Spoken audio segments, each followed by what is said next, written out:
Fyrir mörgum árum síðan þá fór ég að hugleiða það út af hverju stelpum væri ekki kenndar sjálfsvarnir í leikfimi í skólanum. Af hverju þetta væri ekki bara hreinlega tekið upp, þegar stelpur eru svona 13-14 ára og byrjaði að kenna þeim þetta. Vegna þess að það, hvort sem mann líkar að betur að verð, að þá það staðreynd að það ráðist á kvenfólk. Og þessi hugmynd var alltaf í loftinu, sem sagt sjálfsvarnarnámskeið fyrir konur. Ég talaði við Mjölni og kannaði áhugann á þessu, sem bara umsvifalaust sagði Jón við ekki spurning, við gerum þetta. Þú lögreglumaður líka, svona í þínu starfi eitthvað svona, finnst þið vera þörf á svona námskeiðum fyrir konur? Já, algjörlega.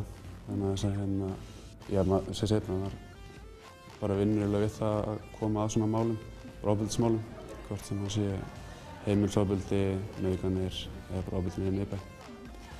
Og þetta að aukast ef eitthvað því það er bara mjög brýnt að konur læra að verja sig. Allavega kannan geta brugðist við og svona á þær ráðist. Og fyrir hverja svona námskeið? Námskeiðið bara fyrir allar konur og stelpur, sama á hvaða aldri þær eru. Og það eina sem þær þurfa að vilja að kunna að verja sig. Þess að vilja læra að kunna að verja sig. Sko. Hvað það sem þið eru að kenna? Við erum að kenna svona ýmislegt. Við erum að kenna þeim að slá frá sér og verja sig, verja hausinn gegn höggum. Þá leggur hún hendur á höfuðið og hún getur tekið mjög þungum höggum. Hérna.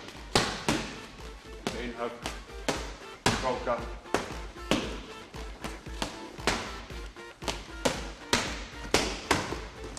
Mjög einfaldan hátt. Svo kennum við líka svona hengingar eða hálstök, til að svæfa í aðalinn.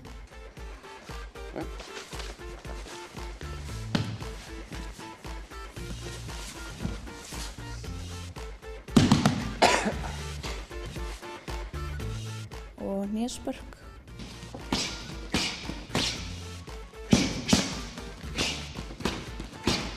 Ef eitthvað liggur ofan á þeim, komast þér undan.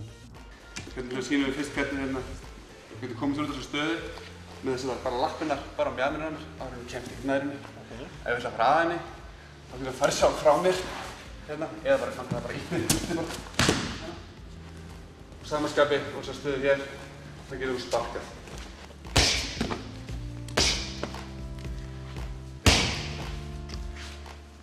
Og líka ef ég stend upp, lappirnar á mjaðminu á mér.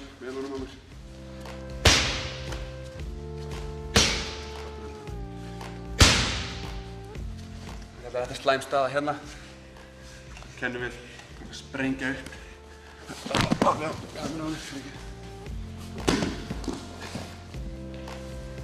Tekum við hljabæð með að sprengja með mér. Það er ekkert eitt bragð sem virkar alltaf gegn öllu, þannig að maður gerir bara sem maður getur og fer eftir aðstæðum. Það er engin töfrar, það er ekkert eitt bragð sem virkar alltaf. Ef það væri, það alltaf bara kennt og allir myndi kunna það og þyrfti ekki að æfa. Þess vegna er þetta alltaf bara skapast bara eftir aðstæðum og að þú fáir tilfinningu fyrir því hvernig þú átt að verja þig. Þess vegna er líka að æfa alltaf með mótspyrnu, þannig að fólk fái svona þess að upplifa hvernig það er að slást. Það sem komið á síðasta námskeið, það voru bæði konur sem bara skráðu sig sjálfar, svo voru það líka foreldrar sem voru að skrá stelpurnar sínar. Pappar og mömmur sem bara hringdu og skráðu þær og svo bara mættu þær. Og þetta er náttúrulega mjög algengt að foreldrar hafi áhyggjur af börnunum sínum niður í bæ helgar og svona. Það er ekki bara endilega karlmenn sem ráðast á konur, það er líka konur sem ráðast á konur. Og það er ofta ekkert skárri, það getur verið mjög grófar líka. En það er samt eðli fólks að ráðast á eitthvað sem er minni en maður sjálfur. Maður ræðist sjaldan á eitthvað sem maður veit að maður geta ekki lamið, þannig að það er eðli fólks að fara í eitthvað sem maður getur. Sem maður ræðir þig? Já. Og ég hugsaði með mér að til þess að fá stelpur til að taka þátt í þessu, að þá er sniðugt að hafa þetta bara, að þetta myndi ekki taka tíma og ekki kosta peninga. Og þetta eru 2 kvöld, 2 tíma í senn og kostar 3.500 kall. Þannig að ef einhver hefur áhuga á þessu þá er hvorki tíminn né upphæðin að stoppa. Og hvenær er svo næsta námskeið? Það er bara annað kvöld og 5. sama námskeiðið. Og hvað skrá menn sig? Á pjattrófur@eyjan.is